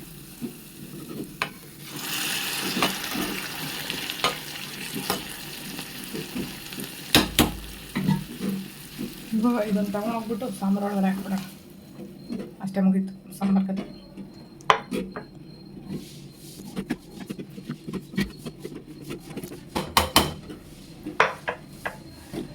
ಸಣ್ಣ ಉರಿಲಿ ಇಟ್ಟಿದ್ದೀನಿ, ಇವಾಗ ಬೇಯ್ತಾ ಇರಲಿ. ಮುದ್ದೆಗೆ ಇಟ್ಟಿದ್ದೀನಿ ಇವಾಗ. ಮುದ್ದೆ ಮಾಡ್ಕೊಂಡೆ. ಬೆಳಿಗ್ಗೆ ನಾಷ್ಟದ ಟೈಮ್ಗೆ ನಾಷ್ಟ ಮಾಡಿಲ್ಲ, ಊಟದ ಟೈಮ್ಗೆ ನಾಷ್ಟ ಮಾಡ್ತಾಯಿದ್ದೀನಿ. ಸೊ ಏನೋ ಒಂದು ಮಾಡ್ಕೊಂಡು ತಿಂತಾಯಿದ್ದೀನಿ, ಮುದ್ದೆ ತಿಂತಾಯಿದ್ದೀನಿ. ಬಟ್ ಬೆಸ್ಟ್ ಅಂತ ಅನಿಸುತ್ತೆ ನನಗೆ. ಏನಂದರೆ ಬೆಳಗ್ಗೆ ತರಕಾರಿ ಮತ್ತು ಮೊಟ್ಟೆ ಮತ್ತು ಇನ್ನೂ ಏನೇನೋ ತಗೊಂಡೆ. ಅಂಗಡೀಲಿ ದಿನಸಿ ಖಾಲಿ ಆಗಿತ್ತಲ್ಲ, ಸ್ವಲ್ಪ ದಿನಸಿ ಅಂದರೆ ಪೂರ್ತಿ ತರಲಿಲ್ಲ. ಬೇಳೆ ಮತ್ತು ಹಾಲು ಮೊಸರು ಇದೆಲ್ಲ ಬೇಕಾಗಿತ್ತು ಸ್ವಲ್ಪ, ಅದನ್ನು ಅಷ್ಟೇ ತಂದೆ. ಮತ್ತು ಜೋಳ ತಂದೆ. ಟೋಟಲ್ 350 ರೂಪಾಯಿ ಖರ್ಚಾಯಿತು. ಬೆಳಗ್ಗೆನೇ ಇಷ್ಟು ಖರ್ಚಾಯಿತು. ಇನ್ನೇನಾದರೂ ಪೂರ್ತಿ ಐಟಮ್ಸ್ ಎಲ್ಲ ಖಾಲಿಯಾಗಿರೋದೆಲ್ಲ ತರಕ್ಕೆ ಹೋಗಿದ್ದು ಇನ್ನೂ ಜಾಸ್ತಿ ಆಗ್ತಾಯಿತ್ತು ಏನೋ. ಸೊ ಹೆಂಗೋ ಮ್ಯಾನೇಜ್ ಮಾಡ್ತಾಯಿದ್ದೀನಿ. ಬಟ್ ಬೆಳಗ್ಗೆನೇ ಇಷ್ಟು ಖರ್ಚು ಬಂತು ಇವತ್ತು. ವೀಡಿಯೋ ಮಾಡೋಕ್ಕೆ ಅಂತ ರೆಡಿಯಾಗಿದ್ದೀನಿ.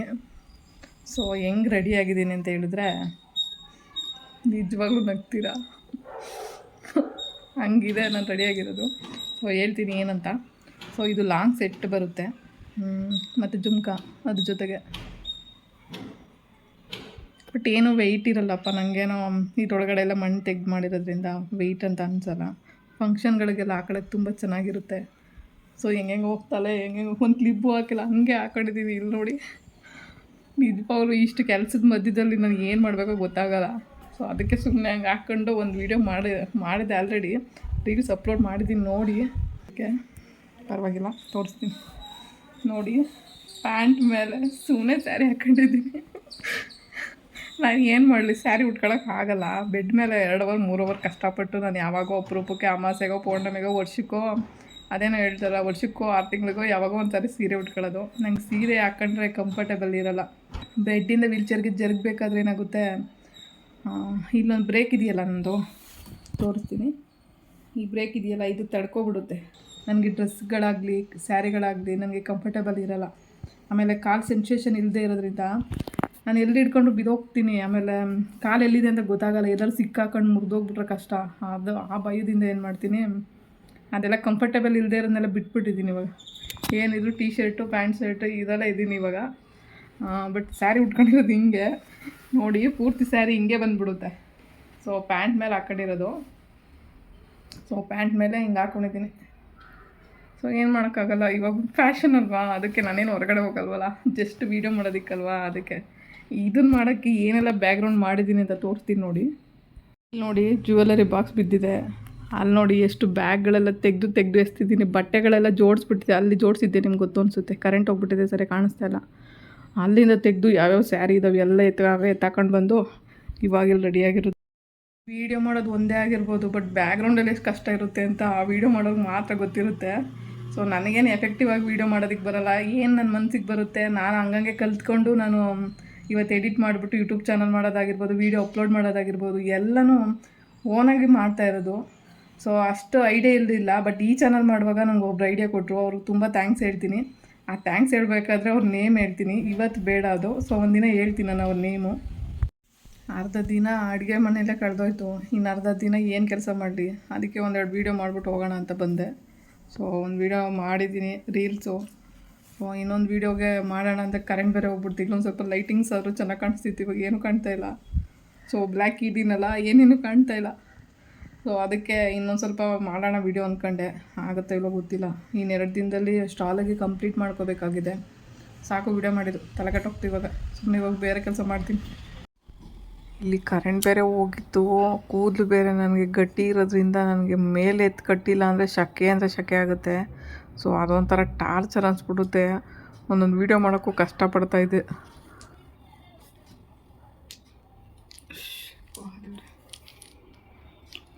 ಒಂದು ರೀಲ್ಸ್ ಮಾಡೋ ಹೊತ್ತಿಗೆ ಸಕ್ಕೆ ಎಲ್ಲ ಹಿಂದೆ ಎಲ್ಲ ಹೊರಗ್ಬಿಟ್ಟಿದ್ದು ಬೆನ್ನು. ಯಪ್ಪ ರೀಲ್ಸ್ ಮಾಡೋರು ಕಷ್ಟ, ದೇವರೇ ಗತಿ. ಈ ಬಟ್ಟೆಗಳೆಲ್ಲ ಹಾಕೋಬೇಕು, ಡಿಸೈನ್ ಮಾಡ್ಕೋಬೇಕು. ಅಯ್ಯೋ, ನಾನು ಯಾವ ಮೇಕಪ್ಪು ಮಾಡ್ಕೊಳ್ಳಲ್ಲ. ನಿಜವಾಗ್ಲೂ ಬೆಳಿಗ್ಗೆ ಮುಖ ತೊಳೆದಿಸ್ಬಿಟ್ರೆ ಯಾವುದೂ ಇಲ್ಲ. ಯಾವುದೋ ಒಂದು ಸ್ಟಿಕ್ಕರ್ ಇಟ್ಕೊಂಡಿದ್ದೀನಿ, ಬರೀ ಹಣೆ ಕಾಣಬಾರ್ದು ಅಂತ ಅಷ್ಟೇ. ನಾನು ಯಾವ ಕ್ರೀಮು ಪೌಡ್ರು ಅಂಥವೆಲ್ಲ ಏನು ಹಾಕೋಕ್ಕೋಗಲ್ಲ. ಅಪರೂಪಕ್ಕೆ ಯಾವುದೋ ಒಂದು ಕ್ರೀಮ್ ಹಾಕ್ತೀನಿ, ಅದು ಎಲ್ಲರೂ ಹೊರಗಡೆ ಹೋದಾಗ ಮಾತ್ರ. ಮನೇಲಿದ್ದಾಗ ಏನೂ ಮಾಡಲ್ಲ. ಸೊ ಇವಾಗೆಲ್ಲ ಸರ ಎತ್ತಿರ್ತಾಯಿದ್ದೀನಿ. ಇವಾಗ ಇನ್ನೊಂದು ಜುಮ್ಕ ಮತ್ತು ಸರ ಹಾಕೊಳ್ಳೋಣ. ಯಪ್ಪ, ಒಂದು 30 ಸೆಕೆಂಡ್ ವೀಡಿಯೋ ಮಾಡೋದಕ್ಕೆ ರೀಲ್ಸ್ಗೆ ಎಷ್ಟೆಲ್ಲ ಕಷ್ಟಪಡಬೇಕಲ್ವ ಪಾಪ. ಎಷ್ಟೊಂದು ಜನ ಬರೀ ಅದರಲ್ಲೇ ಜೀವನ ಮಾಡ್ತಿರ್ತಾರೆ, ರೀಲ್ಸ್ ಮಾಡ್ಕೊಂಡು. ಅವ್ರಿಗೆಲ್ಲ ಎಷ್ಟು ಕಷ್ಟ ಇರುತ್ತಲ್ಲ. ಸೊ ನಾವು ಅನ್ಕೋತೀವಿ ಇವ್ರಿಗೇನು ಮಾಡೋ ಕೆಲಸ ಇಲ್ಲ, ಇಂಥ ರೀಲ್ಸ್ ಎಲ್ಲ ಮಾಡಾಕ್ತಾರೆ ಅಂತ. ಪಾಪ ಅವ್ರಿಗೆ ಕಷ್ಟ ಯಾರಿಗೆ ಗೊತ್ತಿರ್ತೈತೆ. ಅವ್ರ ಬ್ಯಾಕ್ಗ್ರೌಂಡಲ್ಲಿ 28 ಬಟ್ಟೆ ಚೇಂಜ್ ಮಾಡಿ, 28 ಇದನ್ನು ಚೇಂಜ್ ಮಾಡ್ಕೊಂಡು, ಮೇಕಪ್ ಮಾಡ್ಕೊಂಡು, ಒಂದೊಂದು ವೀಡಿಯೋ ಎಡಿಟಿಂಗು ಬೇರೆ ಬೇರೆ ಥರ ಮಾಡ್ಕೊಂಡು ಎಷ್ಟು ಕಷ್ಟ ಬೀಳ್ತಾರೆ. ಅವ್ರಿಗೊಂದು ಬೆಲೆ ಕೊಡೋಲ್ಲ ನಮ್ಮ ಜನಗಳು. ಬೈತಾರೆ ಹೋಗಿ ಏನು ಮಾಡೋ ಕೆಲಸ ಇಲ್ಲ, ಇಂಥ ವೀಡಿಯೋ ಹಾಕ್ತೀಯ ಅಂತ. ಪಾಪ ಅವ್ರ ಬ್ಯಾಕ್ಗ್ರೌಂಡ್ ಕಷ್ಟ ಯಾರಿಗೆ ಗೊತ್ತಿರುತ್ತೆ.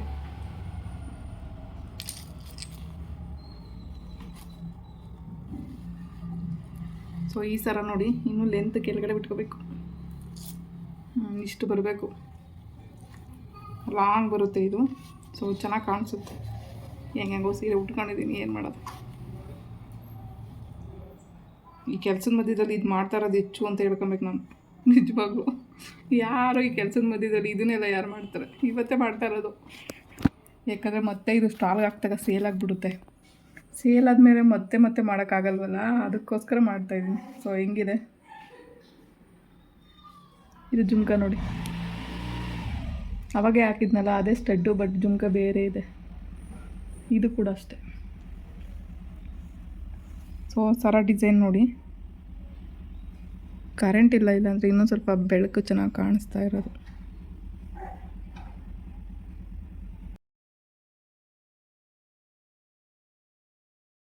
ನೋಡಿ, ಅಷ್ಟಪಟ್ಟಿ ಮಣಿ ಬೀಡ್ ಅಂತ ಹೇಳಿದ್ನಲ್ಲ ಅದು. ಸೊ ಇದು ಕರೆಕ್ಟಾಗಿ ಮ್ಯಾಚಿಂಗ್ ಆಗ್ತಿದೆ.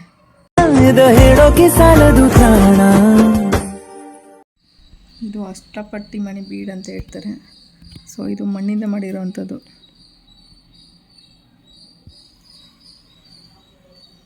ಸೊ ಇನ್ನೂ ಒಂದಷ್ಟು ಸೆಟ್ಗಳಿದ್ದಾವೆ, ಎಲ್ಲನೂ ತೋರ್ಸೋಕ್ಕಾಗ್ತಾಯಿಲ್ಲ. ಅಯ್ಯಪ್ಪ, ಕರೆಂಟ್ ಬೇರೆ ಹೋಗಿರೋದ್ರಿಂದ ಶಕೆ ಆಗ್ತದೆ. ಅಯ್ಯೋ, ಕ್ಯಾಮ್ರಾ ಇಡೋಕ್ಕಾಗ್ತದೆ. ಒಂದೇ ಒಂದು ಸೆಕೆಂಡ್, ಫೋನ್ ಇಡೋಕ್ಕಾಗ್ತದೆ.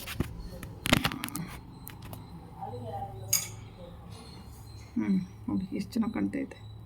ನಿಜವಾಗ್ಲೂ ಈ ಸ್ಯಾರಿಗೆ ಮ್ಯಾಚ್ ಆಗ್ತೈತೆ ಇದು. ಇನ್ನೊಂದಷ್ಟು ಇದ್ದಾವೆ, ತೋರಿಸ್ತೀನಿ.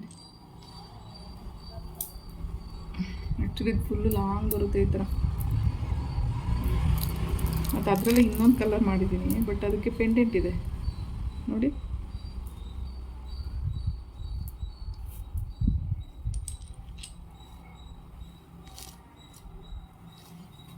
ಯಾಕಳದು ತೆಗಿಯೋದೇ ಒಂದು ದೊಡ್ಡ ಕಷ್ಟನಪ್ಪ.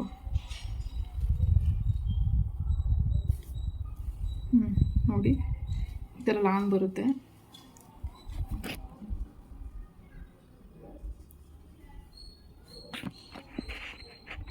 ತುಂಬ ಸೆಟ್ಗಳು ಮಾಡಿದ್ದೀನಿ, ನೋಡೋಣ ಅಲ್ಲಿ ಸೇಲ್ ಹೆಂಗಾಗುತ್ತೆ. ಫಸ್ಟ್ ಟೈಮ್ ಆಗ್ತಿರೋದು ಬೇರೆ.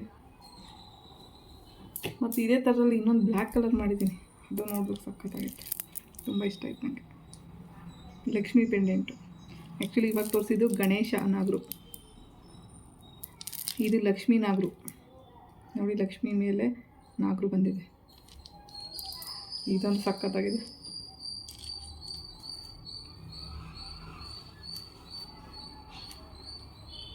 ನಾನು ಮಾಡ್ತೀನಲ್ಲ ಯಾವುದು ವೆಯ್ಟ್ ಅಂತ ನಂಗೆ ಅನ್ಸೋದೇ ಇಲ್ಲಪ್ಪ, ಯಾಕಂದರೆ ಅಷ್ಟು ವೆಯ್ಟ್ಲೆಸ್ಸೇ ಇದೆ. ವೆಯ್ಟ್ ಇದೆ ಅಂತ ನಂಗೆ ಅನಿಸೇ ಇಲ್ಲ. ಬಟ್ ತುಂಬ ಚೆನ್ನಾಗಿ ಕಾಣ್ತಾಯಿದೆ ನೋಡಿ. ಇದು ಸ್ಯಾರಿಗಳಿಗೆ ಸಖತ್ತಾಗಿ ಕಾಣಿಸೋದು. ನಿಜವಾಗ್ಲೂ ಡ್ರೆಸ್ ಮೇಲೆ ಟೀ ಶರ್ಟ್ ಮೇಲೆ ಹಾಕಿದ್ರೆ ಅವೇನು ಅಷ್ಟು ಲುಕ್ಕಾಗಿ ಕಾಣಿಸಲ್ಲ. ಇದು ತುಂಬ ಚೆನ್ನಾಗಿ ಕಾಣ್ತಾಯಿದೆ. ಇನ್ನು ಇಲ್ಲಿ ಆಲ್ಟ್ರೇಷನ್ ಇದೆ, ಸ್ವಲ್ಪ ಇಲ್ಲಿ ಸ್ಟೋನ್ ಬರೋ ಥರ ಮಾಡ್ತೀನಿ. ಸ್ಟೋನ್ ಅಂಟಿಸ್ಬೇಕು, ಟೈಮ್ ಇಲ್ಲ. ಅದಕ್ಕೆ ಒಂದು ಸ್ವಲ್ಪ ರೀಲ್ ಎಲ್ಲ ಮಾಡಿಬಿಟ್ಟು ಹೋಗೋಣ ಅಂದ್ಕೊಂಡೆ. ಮತ್ತು ಇದಾದಮೇಲೆ ಒಂದು ಶಾರ್ಟ್ ತಗೊಂಡು ಬಂದಿದ್ದೀನಿ. ಆ್ಯಕ್ಚುಲಿ ಅದು ಈ ಥರದ್ದು ನೋಡೋಣ, ಇದು ಮ್ಯಾಚ್ ಆಗ್ಬೋದು, ಯಾಕಂದರೆ ಗ್ರೀನ್ ಇದೆಯಲ್ಲ ಅದಕ್ಕೆ. ಸ್ವಲ್ಪ ತೆಗ್ಬಿಟ್ಟು ಹಾಕೋಬೇಕು, ಆಮೇಲೆ ಕಿತ್ತೋಗ್ಬಿಟ್ರೆ ಕಷ್ಟ. ಅಯ್ಯೋ ಅಪ್ಪ, ಹಾಕಿ ಕೂದಲೇ ಎಲ್ಲ ಕಿತ್ತೋಗ್ತೈತೆ.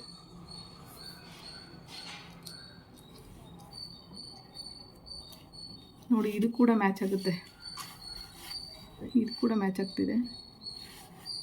ಬಟ್ ಇದು ಇದಿದೆ, ಸಿಲ್ವರ್ ಕಲರ್ ಇದೆ, ಬಟ್ ಗ್ರೀನ್ ಕಲರ್ ಬೀಡಿದೆಯಲ್ಲ, ಇದು ಶಾರ್ಟಲ್ಲಿ. ಮತ್ತು ನಾನು ಅವಾಗ ಹಾಕಿದ್ದು ಲಾಂಗು. ಇದು ಮ್ಯಾಚಿಂಗ್ ಹಾಕ್ಕೋಬೇಕು ಅಂದರೆ ಇದನ್ನು ಹಾಕ್ಕೋಬೋದು, ಇದ್ರ ಜೊತೆಗೆ ಇದು ಮ್ಯಾಚ್ ಆಗುತ್ತೆ. ಸೊ ಲೆಂತ್ ಬರುತ್ತೆ, ಚೆನ್ನಾಗೂ ಕಾಣಿಸುತ್ತೆ, ಅವಾಗ ಈಸಿಯಾಗಿರುತ್ತೆ. ನೋಡಿ, ಎರಡು ಹಾಕ್ಕೊಂಡ್ರೆ ಎಷ್ಟು ಚೆನ್ನಾಗಿ ಕಾಣಿಸ್ತೈತೆ, ತುಂಬ ಚೆನ್ನಾಗಿ ಕಾಣ್ತದೆ.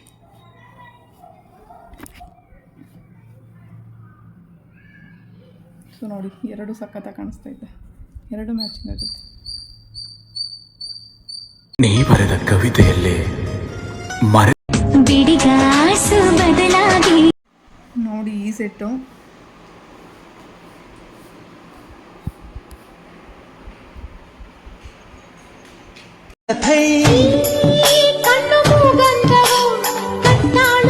ಇವಾಗ ಇದೊಂದು ಸೆಟ್ ಹಾಕ್ಬಿಟ್ಟು ಒಂದು ವಿಡಿಯೋ ಮಾಡಿದ್ದೀನಿ. ಸೊ ರೀಲ್ಸಲ್ಲಿ ಅಪ್ಲೋಡ್ ಮಾಡ್ತೀನಿ, ನೋಡ್ತಾ ಇರಿ. ಕರೆಂಟ್ ಹೋಗ್ಬಿಡ್ತು, ಈ ಕರೆಂಟ್ ಹೋಗ್ತಾನೆ ಐತಿ ಇವತ್ತು. ಸೊ ಹೇಗಿದೆ ಸರ? ಆ್ಯಕ್ಚುಲಿ ಇದು ಬ್ಲೌಸ್ ಹೊಲಿಸಿದ್ದು ಸರಿಯಾಗೇ ಹೊಲ್ದಿಲ್ಲಪ್ಪ. ನಾನೇ ಹೊಲ್ಕೊಂಡಿದ್ರೆ ಆಗ್ತಾಯಿತ್ತು, ಅವಾಗ ಮಿಷಿನ್ ಇರಲಿಲ್ಲ, ಅದಕ್ಕೆ ಒಲೆ ಕೊಟ್ಟಿದ್ದೆ. ಅಯ್ಯೋ, ಸುಮ್ಮನೆ ಹೆಂಗೋ ಹೊಲ್ದು ಕೊಟ್ಟಿದ್ದಾರೆ, ಅದಕ್ಕೆ ಬೇರೆ ದುಡ್ಡು ಕೊಟ್ಟು ವೇಸ್ಟ್ ಮಾಡಿದ್ದಾಯಿತು. 700 ರೂಪಾಯಿ ತಗೊಂಡಿದ್ದಾರೆ ಲೆಹೆಂಗಾ ಆಲ್ಟ್ರ್ ಮಾಡೋಕ್ಕೆ ಮತ್ತು ಬ್ಲೌಸ್ ಹೊಲಿಯೋಕ್ಕೆ ಕಳ್ಳರು. ಅಯ್ಯೋ ದೇವರ, ಅದ್ರ ಬದಲು ನಾನೇ ಹೊಲ್ಕೊತಾ ಇದ್ದೆ.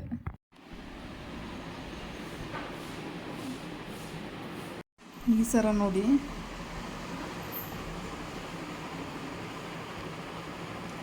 ಸಾಕಾಯಿತು. ಇವಾಗ ಇದನ್ನು ತೆಗೆದ್ಬಿಡ್ತೀನಿ. ಆ್ಯಕ್ಚುಲಿ ಇದನ್ನು ಪ್ಯಾಂಟ್ ಮೇಲೆ ಹಾಕೊಂಡಿರೋದು. ಸೊ ಏನು ಮಾಡೋದು, ಲೆಹೆಂಗಾ ಎಲ್ಲ ಪೂರ್ತಿ ಕಂಪ್ಲೀಟಾಗಿ ಹಾಕೊಳ್ಳೋದಕ್ಕೆ. ನೋಡಿ ಎಷ್ಟೆಲ್ಲ ಐಟಮ್ಸ್ ಬಿದ್ದಿದೆ, ಇವಾಗೆಲ್ಲ ತೆಗಿಬೇಕು. ಬೆಡ್ ಮೇಲೆಲ್ಲ ಹಾಕ್ಬಿಟ್ಟಿದ್ದೀನಿ. ಇವಾಗ ಏನೋ ಹುಡ್ಕೋಕೆ ಹೋಗಿ ಬೆಳಗ್ಗೆ ಇವೆಲ್ಲ ಸಿಕ್ಕಿದ್ದು. ಹಿಂಗೆ ರೀಲ್ಸ್ ಮಾಡ್ಕೊಂಡಿದ್ರೆ ಇವತ್ತು ಕತೆ ಮುಗಿಸಲ್ಲ ಅಂತೇಳಿ ಇದನ್ನು ಮಾಡೋಕ್ಕೆ ಬಂದಿದ್ದೀನಿ. ಇದಕ್ಕೆಲ್ಲ ಸ್ಟಡ್ ಹಾಕಬೇಕು, ಸ್ಟಡ್ ಬೇಸು. ಮತ್ತು ಇವೆಲ್ಲ ಹಂಗೆ ಬಿದ್ದಿದ್ದಾವೆ. ಒಂದು ಸೀರೆ ಸೆಲೆಕ್ಟ್ ಮಾಡ್ಕೋಬೇಕು, ಯಾಕಂದರೆ ಅವತ್ತು ಸ್ಯಾರಿ ಮೇಲೆ ಟೆರಕೋಟ ಜ್ಯುವೆಲ್ಲರಿ ಯಾಕಂದರೆ ಚೆನ್ನಾಗಿ ಕಾಣಿಸುತ್ತಲ್ವಾ. ಸೊ ಅದಕ್ಕೆ ನೋಡಬೇಕು ಯಾವ ಸ್ಯಾರಿ ಸೆಲೆಕ್ಟ್ ಮಾಡ್ಕೊಂಡು ಹೋಗೋದಂತ. ನಾನು ಸ್ಯಾರಿ ಎಷ್ಟೆಲ್ಲ ಕೆಲಸ ಮಾಡ್ತೀನಿ, ಬಟ್ ವೀಡಿಯೋ ಮಾಡೋಕ್ಕೆ ಕಷ್ಟ ಆಗುತ್ತೆ. ಅದಕ್ಕೆ ಕೆಲವೊಬ್ರು ಹೇಳ್ತಾರೆ ನನಗೆ ಕ್ಯಾಮ್ರಾಮನ್ ಇಟ್ಕೊಬಿಡಿ ಒಬ್ರು ಅಂತ. ಅಲ್ಲ, ಇವಾಗ ನನಗೆ ಹೇಳ್ಬೇಕು ಅಂದರೆ ಕೆಲಸದವ್ರನ್ನ ಇಟ್ಕೊಳ್ಳಿ, ಕ್ಯಾಮ್ರಾಮನ್ ಇಟ್ಕೊಳ್ಳಿ ಅಂದರೆ ಅಲ್ಲ, ತಿನ್ನೋಕ್ಕೆ ಗತಿ ಇಲ್ಲ. ಅದೇನು ಹೇಳ್ದಂಗೆ ಈ ಸದ್ಯದ ಪರಿಸ್ಥಿತಿಲಿ ಇಷ್ಟು ಪಡ್ತಾ ಇದ್ದೀನಲ್ವಾ, ಹೊಟ್ಟೆಗೆ ಇಟ್ಟಿಲ್ಲ ಜುಟ್ಟಿಗೆ ಮಲ್ಲಿಗೆ ಅಂತ ಹೋಗಿ ಕ್ಯಾಮ್ರಾಮ್ಯಾನು ಮತ್ತು ನಾನು ಇದನ್ನು ಕರ್ಕೊಂಡು ಬರೋದು ಎಲ್ಲಿಂದ? ಕೆಲಸದವನ್ನೆಲ್ಲ ಇಟ್ಕೊಂಡ್ರೆ ಹೆಂಗಾಗುತ್ತೆ ಕತೆ. ಸ್ವಲ್ಪ ಇಂಪ್ರೂವ್ಮೆಂಟ್ ಆಗ್ತಾ ನಾನು ಕೆಲಸದವ್ರನ್ನ ಇಟ್ಕೋಬೇಕು ಅಂದ್ಕೊಂಡಿದ್ದೀನಿ. ನೋಡೋಣ ಏನಾಗುತ್ತೆ. ಆ್ಯಕ್ಚುಲಿ ಇದು ವೀಲ್ ಚೇರ್ ಸೀಟು, ಇದನ್ನು ಒಗ್ದಾಕಿದ್ದೀನಿ ಬಟ್ಟೆನ. ಮನೆಯೆಲ್ಲ ಒರೆಸಿ ಎಲ್ಲ ಮಾಡಿದೆ. ಒಬ್ರು ಬರ್ತೀನಿ ಅಂದರು, ಅದಕ್ಕೆ ಇನ್ನೊಂದು ಸಾರಿ ಬಂದು ಡೋರ್ ತೆಗೋಕ್ಕಾಗಲ್ಲ ಅಂತ ಅಡ್ಡ ಅದನ್ನು ಇಟ್ಬಿಟ್ಟಿದ್ದೀನಿ. ಬಾಗಿಲಿಂದ ಬಂದುಬಿಡುತ್ತೆ, ಅದಕ್ಕೆ ಬೆಡ್ ಮೇಲೆ ಕೂತ್ಕೊಂಡು ಕೆಲಸ ಮಾಡೋಣ ಅಂತೇಳಿ ಎಲ್ಲ ಈ ಡಬ್ಬ ಕೆಳಗಡೆ ಹಾಕ್ಬಿಟ್ಟು ಐಟಿಗೆ ಇಟ್ಕೊಂಡಿದ್ದೀನಿ ಎಟ್ಕೋತಾರ. ಮತ್ತು ಇವೆಲ್ಲ ಕ್ಲೀನ್ ಮಾಡಿದ್ಮೇಲೆ ಇದನ್ನು ಬೆಡ್ ಮೇಲಿಂದನೇ ಕೆಲಸ ಮಾಡೋಣ ಅಂತ. ಕಾಲು ಊತ ಬರ್ತಾಯಿತ್ತು ಯಾಕೋ ಇದ್ದು, ಅದಕ್ಕೆ ಮೇಲಿಟ್ಕೊಳ್ಳೋಣ ಅಂತ ಬಂದಿದ್ದೀನಿ. ಇವಾಗ ಎಷ್ಟು ಕೆಲಸ ಮಾಡಿದರೂ ಮುಗಿತಾ ಇಲ್ಲ. ಸ್ವಲ್ಪ ರೀಲ್ಸ್ ಮಾಡಿದ್ದೀನಿ ಇವತ್ತು. ಇವೆಲ್ಲ ಹಾಕೊಂಡಿರೋದು, ಅದಕ್ಕೆ ಇವೆಲ್ಲ ಗುಡ್ಡೆ ಹಾಕೊಂಡಿರೋದು. ಸ್ವಲ್ಪ ಎಲ್ಲ ಎತ್ತು ಮಾಡಿಬಿಟ್ಟು ಮತ್ತು ಇದ್ರ ದಿನ ಸ್ಟಾಲ್ ದಿನ ಯಾವ ಬಟ್ಟೆ ಹಾಕೋಬೇಕು ಅಂತ ಡಿಸೈಡ್ ಮಾಡಬೇಕು. ಯಾಕಂದರೆ ಡ್ರೆಸ್ ಹಾಕೊಳ್ಳೋದು, ಸ್ಯಾರಿ ಹಾಕೊಂಡ್ರೆ ನಂಗೆ ಮ್ಯಾನೇಜ್ ಮಾಡೋಕ್ಕೆ ಕಷ್ಟ ಆಗುತ್ತೆ. ಸ್ಯಾರಿ ಸವಾಸನೆ ಬೇಡ, ಡ್ರೆಸ್ ಹಾಕೊಳ್ಳೋದು ವಾಸಿ. ಬಟ್ಟೆ ವಿಚಾರಕ್ಕೆ ಬಂದರೆ ನಿಜವಾಗ್ಲೂ ನಾವು ಡಿಗ್ರಿ ಓದಬೇಕಾದ್ರೆ ಏನಾದರೂ ಫಂಕ್ಷನ್ ಮಾಡ್ತಾಯಿದ್ರು, ಆ್ಯನ್ಯುವಲ್ ಡೇ, ಕಾಲೇಜ್ ಡೇ ಅಂತ ಎಲ್ಲ ಮಾಡ್ತಾಯಿದ್ರು. ಅಂಥ ಟೈಮಲ್ಲಿ ನಮ್ಗೆ ಒಳ್ಳೆ ಬಟ್ಟೆಗಳಿಲ್ಲ ಅಂತ ಅಳ್ತಾ ಇದ್ದೋ ಒಂದು ಕಾಲದಲ್ಲಿ. ಆ ಕಾಲದಲ್ಲಿ ಏನು ಮಾಡ್ತಾಯಿದ್ರು ನಮ್ಮ ಅಪ್ಪ ಅಮ್ಮದಿರೆಲ್ಲ ವರ್ಷಕ್ಕೊಂದ್ಸರಿ ಬಟ್ಟೆನೋ ಇಲ್ಲ ಯಾವುದಾದ್ರು ಮದುವೆಗೋ ಈ ಥರ ಬಟ್ಟೆಗಳು ಕೊಡಿಸ್ತಾಯಿದ್ರು. ನಾವು ಆ ಕಾಲದಲ್ಲಿ ಅಳ್ತಾ ಇದ್ದೋ ಬಟ್ಟೆಗಳಿಗೆಲ್ಲ. ಇವತ್ತು ಕಣ್ಣಿಗೆ ಬೇಕಾದ ಬಟ್ಟೆಗಳಿದ್ದಾವೆ, ನನ್ನ ಸುತ್ತ ಬರೀ ಬಟ್ಟೆಗಳೇ, ಹೊಸ ಹೊಸ ಬಟ್ಟೆಗಳೇ. ಆದರೆ ಏನು ಮಾಡೋದು, ಅದೃಷ್ಟ ಇರಲ್ಲ ಹಾಕೊಂಡು ಓಡಾಡೋ ಥರ. ಹಾಕೊಂಡು ಓಡಾಡೋವಾಗ ಅದೇ ಹೇಳಿದ್ದು, ಅಲ್ಲಿದ್ದಾಗ ಕಡಲೆ ಇರಲ್ಲ, ಕಡಲೆ ಇದ್ದಾಗ ಅಲ್ಲಿ ಇರಲ್ಲ ಅಂತ. ಸೊ ಮನುಷ್ಯ ಯಾರೇ ಆದರೂ ಅಷ್ಟೇ, ನನಗೂ ಹೇಳ್ಕೊತೀನಿ ತಗ್ಗಿ ಬಗ್ಗೆ ಬಾಳಬೇಕು ಒಂದು ಕಾಲಕ್ಕೆ ಅಂತ. ಬಟ್ ಹಣೆ ಬರ ತಗ್ಗಿ ಬಗ್ಗೆ ಬಾಳೋದು ಅನ್ನೋದಕ್ಕಿಂತ ನನ್ನ ಹಣೆ ಬರದಲ್ಲಿ ಇಷ್ಟೇ ವರ್ಷ ಹಿಂಗೆ ಓಡಾಡಬೇಕಿತ್ತು, ಇಷ್ಟೇ ವರ್ಷಕ್ಕೆ ಹಿಂಗೆ ಆಗಬೇಕು ಅಂತ ಬರೆದಿದ್ರೆ ಏನೂ ಮಾಡೋಕ್ಕಾಗಲ್ಲ. ಸೊ ಆವಾಗ ಬಟ್ಟೆ ಇರಲಿಲ್ಲ, ಹಾಕೊಂಡು ಓಡಾಡೋ ಅಂಥ ಕೆಪಾಸಿಟಿ ಇರ್ತಿತ್ತು, ಸ್ಟೈಲ್ ಮಾಡಬೇಕು ಅನ್ನೋದೊಂದು ಇರ್ತಿತ್ತು. ಬಟ್ ಆವಾಗ ಬಟ್ಟೆಗಳು ಸಿಗ್ತಾ ಇರಲಿಲ್ಲ, ಶೋಕಿ ಮಾಡೋಕ್ಕಾಗಲಿಲ್ಲ. ಬಟ್ ಇವತ್ತೆಲ್ಲ ಇದೆ, ಕಣ್ಣಿಗೆ ಬೇಕಾದ ಬಟ್ಟೆ ಇದೆ. ಬಟ್ ಹಾಕೊಳ್ಳೋ ಅದೃಷ್ಟ ಇಲ್ಲ. ಹಾಕೊಂಡು ಒಳ್ಳೊಳ್ಳೆ ನಿಂತ್ಕೊಳ್ಳೋದು ಮಾಡೋದು ಒಂಥರ ಚೆನ್ನಾಗಿರುತ್ತೆ. ಅದು ನಿಂತ್ಕೊಂಡಾಗ ಸ್ಯಾರಿ ಹಾಕೊಳ್ಳೋದು ಬೇರೆ, ವೀಲ್ಚೇರಲ್ಲಿ ಕೂತ್ಕೊಂಡಾಗ ಹಾಕೊಳ್ಳೋದು ಬೇರೆ. ಬಟ್ ಅರ್ಧ ದೇಹ ಸ್ಪರ್ಶನೇ ಇಲ್ದಾದ್ಮೇಲೆ ಸ್ಯಾರಿ ಹಾಕೊಂಡ್ರೇನು ಬಿಟ್ರೇನು ಬೇರೆದು ಹಾಕೊಂಡ್ರೇನು ಏನು ಗೊತ್ತೇ ಆಗೋಲ್ಲ ಒಂದೊಂದು ಸಾರಿ. ಸೊ ಇಂಥ ಸಿಚುವೇಶನ್ ನೆನೆಸ್ಕೊಂಡಾಗ ಲೈಫ್ ಏನು ಈ ಥರ ಆಗ್ಬಿಡ್ತು ಅಂತ ಒಂದು ಕಡೆ ಪ್ರಶ್ನೆ ಹುಟ್ಟುತ್ತೆ. ಬಟ್ ಗೊತ್ತಿಲ್ಲ, ಲೈಫು ನಿಭಾಯಿಸ್ಬೇಕು. ನೋಡಿ ಇಷ್ಟು ಬಟ್ಟೆ ಗುಡ್ಡೆ ಹಾಕೊಂಡು ಕೂತಿದ್ದೀನಿ, ರೀಲ್ಸ್ ಮಾಡೋದು 5 ನಿಮಿಷ, ಇದು ಮಡ್ಚಿಡೋಕ್ಕೆ ಅರ್ಧ ಗಂಟೆ 1 ಅವರ್ ಆಗುತ್ತೆ ಒಂದೊಂದು ಸ್ಯಾರಿಗೊಂಡು ಮಾಡೋ ಹೊತ್ತಿಗೆ. ಇಷ್ಟು ಬಟ್ಟೆ ಇದ್ದಾವೆ, ಇದರೊಳಗಡೆ ಯಾವುದಾದ್ರೂ ಟಾಪ್ ಸೆಲೆಕ್ಟ್ ಮಾಡ್ಕೋತೀನಿ, ನಂಗೆ ಹಾಕೊಳ್ಳೋದಕ್ಕೆ ಬೇಕಲ್ಲ ಅಲ್ಲಿ ಸ್ಟಾಲಲ್ಲಿ. ಸೊ ಅದಕ್ಕೋಸ್ಕರ ಸ್ಯಾರಿ ಹಾಕೊಂಡೋದ್ರೆ ಮ್ಯಾನೇಜ್ ಮಾಡೋದಕ್ಕೆ ಕಷ್ಟ. ಯಾಕಂದರೆ ನಮ್ಮದೇ ಬೆಡ್ ಆಗಿದ್ದರೆ ನಾವು ಹೆಂಗೋ ಹಾಕೊಂಡೋಗಿ ಏನೋ ಒಂದು ಮಾಡ್ಬೋದಾಗಿತ್ತು. ಬಟ್ ಅಲ್ಲಿ ಸಿಚುವೇಶನ್ ಹೆಂಗಿದೀವಿ ಅನ್ಕತೆನೋ ಗೊತ್ತಿಲ್ಲ. ನಾನು ಅಲ್ಲಿಗೆ ಸ್ಯಾರಿ ಗೀರಿ ತೊಗೊಂಡೋಗ್ಬಿಟ್ಟು ಹಾಕೊಳಕ್ಕಾಗ್ದಿರ, ಆಮೇಲೆ ಬಟ್ಟೆ ಎಕ್ಸ್ಟ್ರಾ ಇಲ್ದಿರ ಆಪ್ಷನ್ ಇಲ್ಲದೆ ಅದೊಂದು ಏನಾದ್ರು ಕತೆ ಆದದ್ದು ಅಂತ ಭಯ ಆಗ್ತೈತೆ. ಯಾವುದು ಬೇಡ, ದೂರ ಹೋಗ್ಬೇಕಾದ್ರೆ ನಾರ್ಮಲ್ ಡ್ರೆಸ್ಸಲ್ಲಿರೋದೇ ವಾಸಿ. ಯಾಕಂದರೆ ಓಡಾಡೋರಾದರೆ ಹೆಂಗೆ ಬೇಕಾದ್ರೂ ಮ್ಯಾನೇಜ್ ಮಾಡ್ಕೊತಾರೆ. ನಾನು ವೀಲ್ಚೇರಲ್ಲಿ ಇದ್ದು ಮ್ಯಾನೇಜ್ ಮಾಡೋದು ಅಷ್ಟು ಸುಲಭ ಅಲ್ಲ. ಸೊ ಅದರಿಂದ ಯಾವುದಾದ್ರು ಟಾಪ್ನೇ ಸೆಲೆಕ್ಟ್ ಮಾಡ್ಕೋತೀನಿ. ಹೇಳ್ಕೊಳಕ್ಕೆ ಹೋಗ್ಬಿಟ್ಟು ಇದೆಲ್ಲ ಬಿದ್ದೋಗ್ಬಿಡ್ತು. ಬಿದ್ದೋದ್ರೆ ಹೋಗಿ ಏನು ಅಲ್ಲೆಲ್ಲ ಬಿದ್ದೋಗ್ಬಿಟ್ಟೈತೆ, ಎತ್ಕೊಳಕ್ಕೆ ಆಗ್ತಾಯಿಲ್ಲ. ಆ ಕಡೆ ಒಂದು ಬಿದ್ದೋಗೈತೆ, ಅದು ಒಂದು ಸ್ವಲ್ಪ ಹೊಡೆದೋಗೈತೆ. ಬಟ್ ಇದು ಹೊಡೆದೋಗಿಲ್ಲ ನೋಡಿ, ಬಿದ್ದಿದೆ ಬಟ್ ಹೊಡೆದೋಗಿಲ್ಲ. ಯಪ್ಪ ಬದುಕಂತೂ ಜೀವ. ಒಂದಷ್ಟು ಪ್ಯಾಕಿಂಗ್ ಮಾಡಿದ್ದೀನಿ ಆಲ್ರೆಡಿ. ಅದಕ್ಕೆ ಇಯರಿಂಗ್ಸ್ ಪೇರೆಲ್ಲ ಪ್ಯಾಕಿಂಗ್ ಮಾಡಿದ್ದೀನಿ. ಇನ್ನು ಇವಕ್ಕೆಲ್ಲ ಪೇರು ಇಯರಿಂಗ್ಸು ಇದೆಲ್ಲ ಮಾಡಿಬಿಟ್ಟು ಪ್ಯಾಕಿಂಗ್ ಮಾಡ್ತಾಯಿದ್ದೀನಿ ಈ ಥರ ಯಾವುದಾದ್ರು ಪೇರು ಅಂತ ನೋಡಿಬಿಟ್ಟು. ಸೊ ಇನ್ನೂ ಒಂದಷ್ಟು ಕೆಲಸ ಬಾಕಿ ಇದೆ. ಕರೆಕ್ಟಾಗಿ ಟೈಮ್ 11:15. ಇವತ್ತು ಯಾರೋ ಒಬ್ಬ ಕಮೆಂಟ್ ಹಾಕಿದ್ದಾನೆ, ಅದು ಯೂಟ್ಯೂಬಲ್ಲಿ, ನಾಯಿಗೆ ಹಾಕೋ ಬಿಸ್ಕೆಟ್ನ ದುಡ್ಡು ಉಳಿಸ್ಕೋ, ನಿನ್ನ ಲೈಫಿಗೆ ಇಲ್ದಂಗೆ ಮಾಡ್ಕೊಬೇಡ ಅಂತ ಹೇಳ್ಬಿಟ್ಟು ಹಾಕಿದ್ದಾನೆ ಕಮೆಂಟು. ಇವನೇನು ಸಾಯ್ಬೇಕಾದ್ರೆ ಓದ್ಕೊಂಡು ಹೋಗ್ತಾನೆ ಏನೋ ಗೊತ್ತಿಲ್ಲ. ಅಟ್ಲೀಸ್ಟ್ ನಾವು ದುಡಿತಿದ್ದೀವೋ ಇಲ್ಲ ಯಾರ ಹತ್ರನೋ ಯಾರೋ ನಮ್ಗೆ ಕೊಡ್ತಿದ್ದಾರೆ ಅಂದ್ರೂ ನಾವು ಒಬ್ರು ಸಹಾಯ ಮಾಡಿದ್ರೆ ದೇವರು ಒಂದು ಒಳ್ಳೇದು ಮಾಡ್ತಾನೆ ಅನ್ನೋದೊಂದು. ಅದರಲ್ಲೂ ಮನುಷ್ಯನ ಮಾಡೋದಕ್ಕಿಂತ ಮೂಕ ಪ್ರಾಣಿಗಳಿಗೆ ಮಾಡಿ. ಯಾಕೆ ಸುಮ್ಮನೆ ಮನುಷ್ಯಗಂತೂ ಅಂದೇ ಅಂತೀರ, ಉಗ್ದೇ ಉಗಿತೀರ, ಎಲ್ಲ ಮಾಡ್ತೀರ. ಅಟ್ಲೀಸ್ಟ್ ಮಾತು ಬರದೇ ಇರೋ ಮೂಕ ಪ್ರಾಣಿಗಳಿಗೆ ಒಂದು ಸ್ವಲ್ಪ ಊಟನಾದರೂ ಹಾಕಿ, ಉದ್ಧಾರನಾದರೂ ಆಗ್ತೀರ ಲೈಫಲ್ಲಿ. ಯಾಕೆ ಬಂದು ಇಷ್ಟು ಕಷ್ಟಪಡೋರ್ಗು ಒಂದೊಂದು ಮಾತಾಡ್ತೀರ? ಫಸ್ಟ್ ನಿಮ್ಮ ಲೈಫ್ ನೋಡ್ಕೊಳ್ಳಿ, ಕಂಡವ್ರಿಗೆಲ್ಲ ಉಗ್ಯೋದು. ನೀವು ಒಂದು ಹಾಕೋ ಒಂದೊಂದು ಕಮೆಂಟ್ಗಳು, ನಾನು ಇಷ್ಟು ಕಷ್ಟಪಡ್ತಾಯಿದ್ರು ಒಂದು ಹಾಕೋ ಕಮೆಂಟ್ಗಳು ಒಂದೊಂದು ಸಾರಿ ಬೇಜಾರಾಗುತ್ತೆ. 100 ಜನ ಒಳ್ಳೆಯದೇ ಮಾತಾಡಿರ್ತಾರೆ, ಬಟ್ ಈ ಒಂದು ಕಮೆಂಟ್ ಇದೆಯಲ್ಲ ಮನ್ಸಿಗೆ ತುಂಬ ಚುಚ್ಚುತ್ತೆ. ಏನಕ್ಕೆ ಮಾತಾಡ್ತೀರಾ ಬಂದು? ನನ್ನ ಲೈಫ್ ಏನು ಅಂತ ನೋಡ್ತಾ ಇದ್ದೀರಾ, ನೋಡಿನೂ ಮಾತಾಡ್ತೀರಾ. ಅದರಲ್ಲೂ ತುಂಬ ಜೆಂಟ್ಸ್ ಮಾತಾಡ್ತಿದ್ದಾರೆ. ಏನಕ್ಕೆ ನಿಮ್ಮ ಮನೇಲಿ ಏನು ತಿನ್ನಕ್ಕೆ ಬಂದಿದ್ದೀನಾ, ಇಲ್ಲ ನಿಮ್ಮ ಹತ್ರ ಏನಾದ್ರು ಕೇಳಕ್ಕೆ ಬಂದಿದ್ದೀನಾ, ಇಲ್ಲ ಬೇರೆ ಏನಾದರೂ ಮಾಡ್ತಾಯಿದ್ದೀನಾ? ನನಗೂ ಬಾಯಲ್ಲಿ ಮಾತುಗಳು ಬರ್ತವೆ. ಏನಕ್ಕೆ ಮಾತಾಡಲ್ಲ ಅಂದರೆ, ಒಬ್ಬರು ಸೋಷಿಯಲ್ ಮೀಡ್ಯಾದಲ್ಲಿ ಹೆಂಗಿದ್ದಾರೆ ಅಂದರೆ ನಿಜವಾದ ಲೈಫಲ್ಲೂ ಹಂಗೆ ಇರ್ತಾರೆ. ಕೆಲವೊಬ್ಬರು ನಾಟಕ ಮಾಡ್ಕೊಂಡು ಬದುಕ್ತಿರ್ತಾರೆ. ನಾಟಕ ಮಾಡ್ಕೊಂಡು ಬದುಕೋ ಅವಶ್ಯಕತೆ ನನಗಿಲ್ಲ. ನೀವು ರಿಯಲಾಗಿ ಬಂದರೂ ನಾನು ಹಿಂಗೆ ಇದ್ದೀನಿ.